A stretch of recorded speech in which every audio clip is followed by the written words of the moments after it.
Hey guys, TFW Starving here. Just wanted to go over what I plan to League Start 3.24 with. Uh, this is a build that I've used the last 4 or 5 leagues with great success. It's strong, it feels good, it's excellent on a budget, and it's just a very easy to get going build. So without further ado, here is Low Life Reap Scion. Obviously, as you can tell, we are using Reap for our single target. The links that you can apply to this are very flexible. You can swap in something like a faster casting, something like a spell echo, something like a spell cascade even. So definitely I would recommend play around with that, see what you prefer. If you don't want any of that, just the default that I have here ticked is all what I would personally will be doing. For clear speed, we're going to be doing Exsanguinates to apply a Corrupting Fever. And this is similarly also flexible. You can use faster casting or you can use Unleash. You can also use the transfigured version of Exsanguinates. However, that has been changed coming into 3.24, so we'll have to see how that feels. Personally, I'm just going to stick with regular Exsanguinates and Chain, and I prefer faster casting. I don't like the waiting for seals kind of playstyle of Unleash, but some people prefer it. Definitely check it out if that's what you like. And then pretty standard links for Corrupting Fever, just brutality for some more damage. Because we are a low life, we are going to be using Arrogance and linking Vitality and Tempest Shield if you're hardcore. Soft core is going to link Herald of Purity for some extra damage. Be aware that obviously, if you are going the soft core Herald of Purity route, it may not be worth it to go for a shield setup. I personally prefer League starting Wand and Shield, but in softcore trade, dual Cold Iron points can be very, very strong. In which case, obviously, Tempest Shield you don't need. You're not even using a shield then. I don't think you can use it. Just something to think about. It's an option. Because I'm hardcore, Tempest Shield is crazy strong. Immunity to shock and also the extra spell block. Very, very nice. Additionally, for auras, Determination, Petrified Blood, pretty standard things. We're low life, so Petrified Blood, obviously. Grace and Defiance Banner, however, are the potential swap-ins if you're going from hardcore to softcore or vice versa. In softcore, you're going to probably want Pride and War Banner. Again, be aware that this does make you considerably less tanky. However, the damage increase is fairly high. If you're the kind of person that would prefer to be more tanky, even in softcore, definitely swap in a Grace and Defiance banner though. It's totally optional, totally good, whatever you want. For movement skills, I prefer Flame Dash. You will be linking Arcane Surge to your movement skill in order to get the extra little bit of cast speed, as well as the last little bit of mana regen you might need to cast, whatever skills you're doing. Early on, you will be self-casting Vulnerability. Eventually, you will upgrade into a cast on hit ring. You can get that via Warlord Influence, or it's a Delve mod, I believe. Additionally, it's also a Synthesis implicit. However, that is obviously something that you would need to go to trade site for, and will not be cheap on League Start. Finally, the only thing that has actually been changed in this build is you are no longer able to use a guard skill on your left click. I personally don't like this change, but we're going to play with what we got. There are a few ways to do this. You can do the new automate skill gem, but the easiest would probably be cast when damage taken, seeing as it's just like constantly up. Reap and Exsanguinate both self-cast their damage. Self-inflict damage on you, so you'll have this up pretty much permanently, I guess. The option of Steelskin over Molten Shell is a possibility, simply because people have given me some feedback that the bleed immunity from Steelskin is quite helpful. I personally don't think it's worth it. I think Molten Shell is much more stronger. But again, another thing that's personal preference. Do what you like. I'll be using Molten Shell.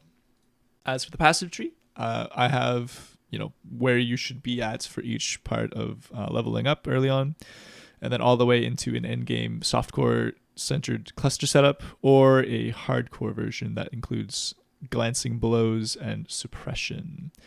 Glancing blows I would not recommend taking until you have a life on block shields. You can get that via Shaper Influence, or there is just a regular mod that will give a flat amount of life. However, the percentage is considerably more strong due to the way that we're reserving half of our life. So this 5% is actually 10%. Very powerful. Don't worry about getting spell suppression capped until much later. It is very difficult early on to get all the suffixes available to have suppression. It's something that you can fit in later on as just an added bonus, like super tanky layer. Don't worry about it early on. Similarly, the Lethal Pride keystone that gives Strength of Blood is something that is much, much later on. You should not worry about it, or take the, I don't know what's the default. You don't take Eternal Youth, obviously. We are very big into life regeneration. It's our main way of sustaining Reap. You don't want to take that until you have this Timeless Jewel. Again, something much later on. Don't worry about it for early on. As for ascendancies, this is also mapped out on like where you should go and like what order you should take them. You're going to be doing, let me show you. You're going to be doing Raider, simply because it gives you a little bit of spell suppression, some movement speed. It also gives you frenzy charges. Frenzy charges are crazy good in this build. Every little bit of cast speed makes Reaps feel so much better and just gives you a ton of more damage. And then you're going to be going Gladiator for the extra physical damage over time and the block chance. If you are softcore and not using a shield, you can think about using Slayer for some Culling Strike, and it lets you run Fizz Reflect maps. Personally, I will be doing a shield setup, so Gladiator just makes sense. It's just the best way to go about that. As for the skill tree itself, you're basically going to grab a ton of Reservation Masteries. You're going to be traveling all over the tree for those. Because we are low life, fitting in that extra little bit of aura percentage from those wheels is super helpful, obviously. You will be going Pain Attunement as well. Don't do this until you have a considerable amount of regen and a bleed and poison immunity. When you do make the transition into low life, it is incredibly easy to die to a damage over time effect. Don't do it too early, especially if you're hardcore, obviously. Similarly, you're going to be taking up a ton of defensive mechanics. You're going to be getting some extra regen when you're on low life from here. You're going to get the Mastery, which is very nice. This lets you sustain Reap early on. You're going to be getting a ton of defensive defensive stats via like a max res here, some more max res there, some of the Mastery. You're going to be getting like a lot of max res. You'll notice that we're at 83 all in the POB, which is a considerable amount.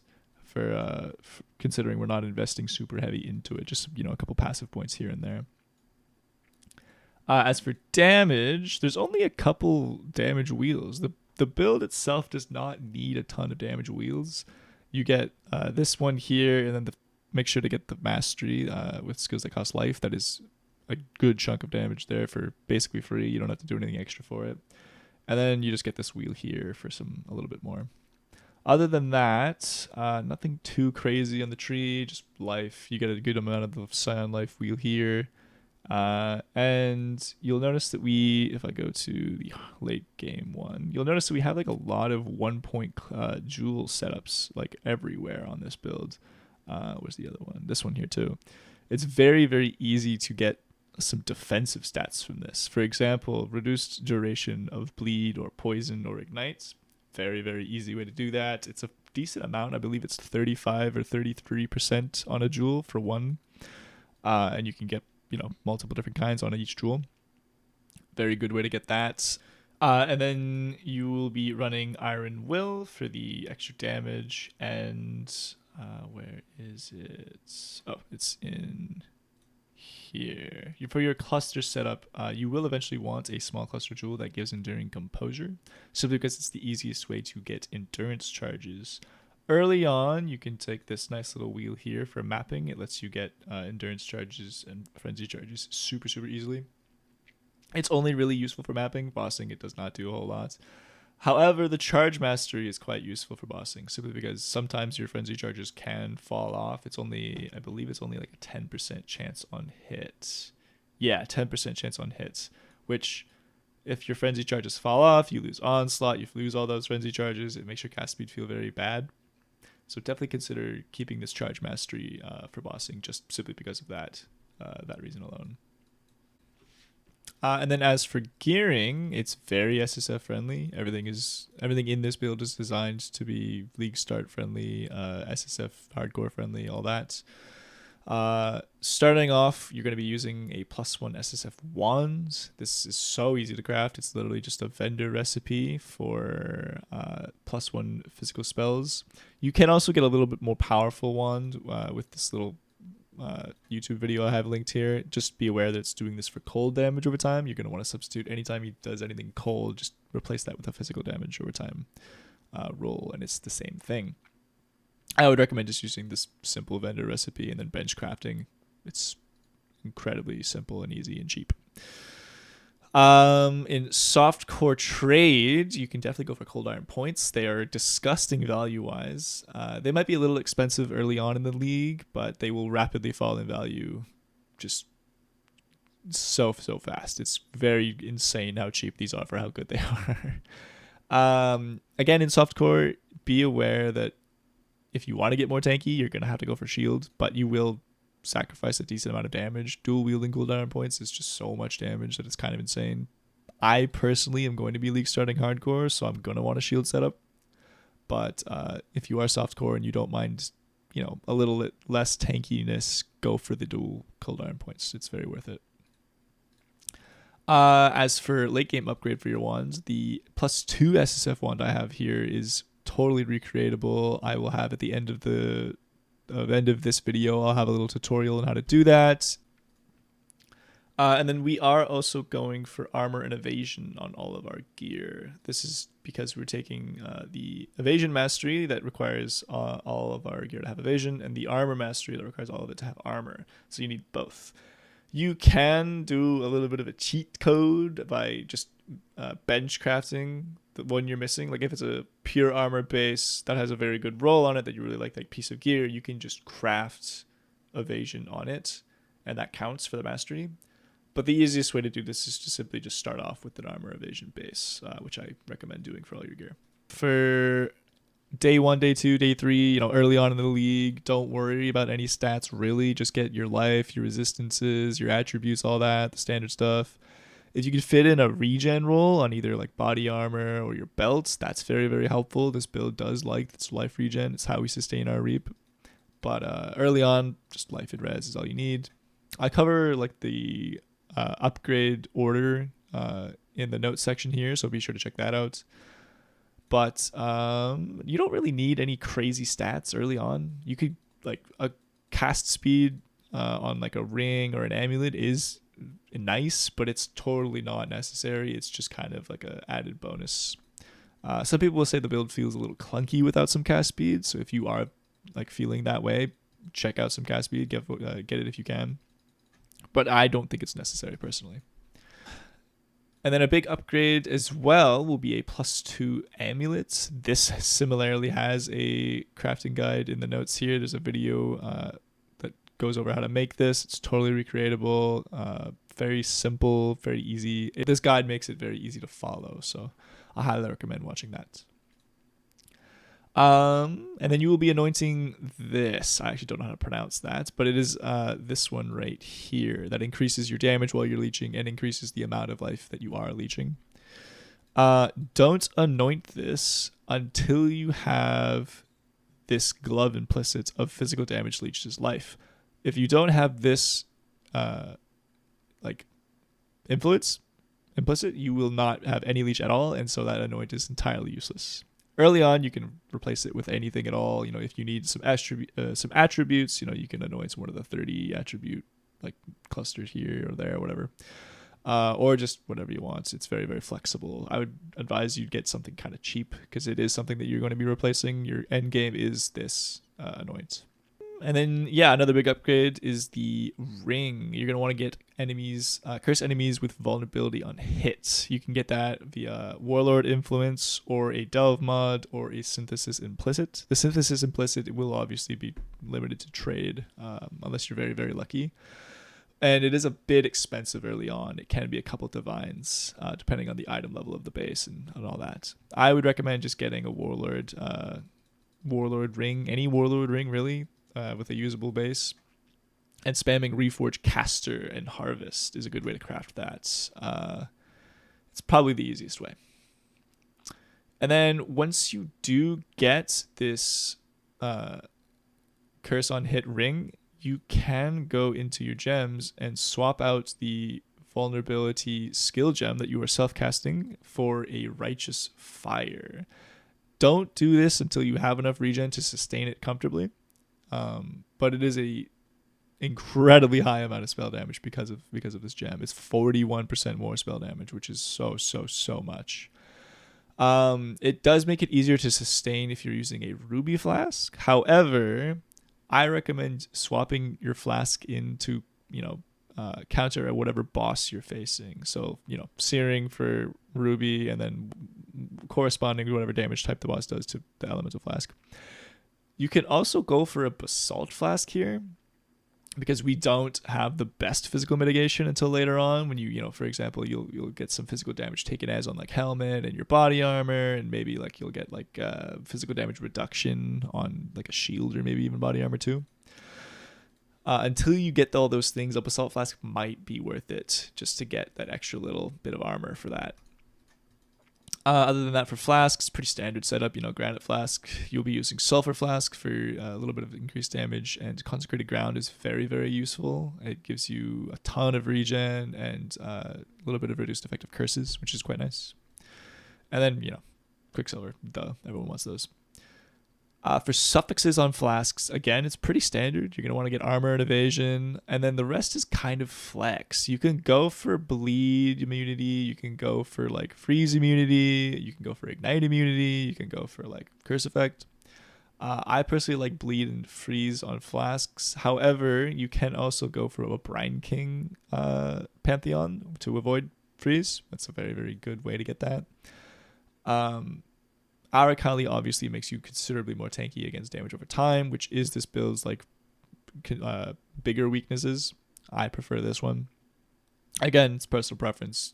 Find a way to get bleed and freeze immunity on your gear anywhere, and you're fine. Finally, when it comes to jewels, I have some like good example jewels here. Obviously, life damage over time, physical damage over time, just flat just like regular physical damage is nice. And then there's also some defensive setups you can go for. You can get reduce effective like curses here. You can get some ignite and bleed duration and poison duration. You can get cast speed is very, very nice too. Obviously spell damage is great on this. I have a few like other good example jewels, so take a look at that. And finally, for abyss jewels, just same thing, just a few good stats that you might like. As an example, it's very flexible. There's nothing you need, but cast speed is always nice. This build does like its cast speed. For leveling, you're going to be wanting to use Splitting Steel early on, seeing as obviously Reap has a level requirement of, I believe, like 28. On top of, you're not going to be able to sustain it until you get a little bit of regen, like mentioned earlier in the Recovery Mastery and all that. Until you get all those things, Splitting Steel is great. I personally use Splitting Steel, but you can really use any physically tagged gem to make it a little bit more smooth. I'm going to highly recommend you use this life mastery that lets skills cost life instead of 30% of mana cost. This lets you to pair it with this physical mastery that you're going to be taking anyway. Gives you just like a nice little boost of 40% increased damage early on. That's a lot of damage early on. If you are using a spell to level with, I'd recommend Iron Will. You again will be taking that later on to boost Reap's damage, so it's kind of a no-brainer. But if you're just using a attack like Splitting Steel early on, don't take Iron Will. Additionally, don't forget when you do fully swap into Reap to unspec this mastery, as it is entirely useless because Reap already costs full life cost instead of mana. This is how you make a +2 physical damage over time wand for Reap or whatever skill you're using. First things first, you're going to alteration spam for +1 all skill gems. This on average takes 1.6k orbs of alteration and 480 augs. Once you've done that, you're going to want to regal. Doesn't matter what you hit. If you do hit a prefix, that is spell damage. That's good. That's a good hit. Every other hit is kind of bad. Or just doesn't matter. It's just useless. From here, you're going to fill suffixes. You can do that with can have up to 3 crafted mods, cannot roll attack, and then just some other craft like res. If you already have a suffix, just make sure you have full suffixes and cannot roll attack mods. As long as you have cannot roll attack mods and you have full suffixes, you go to harvest and add remove fizz, guarantees +1 all. Be aware that it can hit the +1 all to remove it. It's a 1 in 5 on this item, for example, or a 1 in 4 if you only have 4 mods, but it can happen. Just be aware of that. Once you do it, if your prefixes are already full, you're good to move on to the next step. If your prefixes are not full and you have an empty slot, you will need to slam with an exalt. Make sure you have a craft already on the suffixes so you don't accidentally fill suffixes, but once you've filled your prefixes, you're good to move on to the next step. From here, you're going to want to make sure you have the suffix of prefixes cannot be changed. This is because your prefixes are done. You don't need to worry about them anymore. You go to harvest. You do reforge fizz. As long as your prefixes cannot be changed, this guarantees physical damage over time multi. If you get a low roll, you can just go again. However, be aware that you can fill suffixes and finish the item there. There's nothing else you could do other than like a lucky and all. If you get a low mod, like I said, a low roll, like I said, just go again. +3 is fine. If you have a second suffix, you are stuck with it unless you go for again like an annul, or if you want to go again like this, whatever. If you only have one suffix, just the one physical damage over time multi-suffix, what you can do is you can take a Redeemer Orb and you can slam. This is a guaranteed suffix. The only bad hit is Frostbite because it will override vulnerability. This does kind of brick the item, unfortunately. However, every other hit is either like nothing or beneficial, so it's probably worth it to do it. Again, if you're not doing too well in the money department, don't go for it. Just go for the safe route of just craft and be done with it. However, if you want, this is what it would look like. You would hit, boom, cast speed. If you killed recently, super, super nice. This makes your clear great. Like I said, any other mod is pretty good. Double damage is great. Aura damage is great. Onslaught on kill is amazing. All that's great. Now, if you have 2 suffixes now, you're simply just going to craft cast speed and call it a day. If your suffixes are full, though, you just have to deal with what you have. But yeah, there you go. This is how you make a +2 physical damage over time wand. Thanks so much for watching. If you enjoyed this video, be sure to like and subscribe and all that, yada yada. I will be live streaming playing this build in Solo Soulfound Hardcore on League Start, so feel free to check that out at twitch.tv/TFWstarving. I appreciate everything. Thanks. Have a good day.